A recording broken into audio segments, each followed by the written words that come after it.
Hey, this is Renji from Bible Project. What does wisdom look like according to Jesus? Well, in Matthew 7:24, Jesus says, "Everyone who hears these words of mine and puts them into practice is like a wise man who built his house on the rock." When a first century Jewish audience heard the word house, in this context, they instantly thought of God's house, the temple.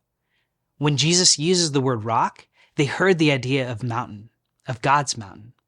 So wise people build temples on God's mountain? What is Jesus getting at?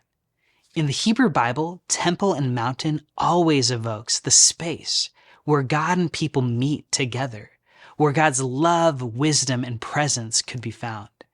Jesus' audience would have recalled the Garden of Eden, a lush mountain where humanity and God lived as one, both compelled by divine love. So what does all this have to do with wisdom? Well, our verse today is part of Jesus' Sermon on the Mount, where he talks about life in the kingdom of God. It's his vision for a world driven by wisdom, where everyone lives in right relationship with each other and God. And in this kingdom, the most powerful force is love.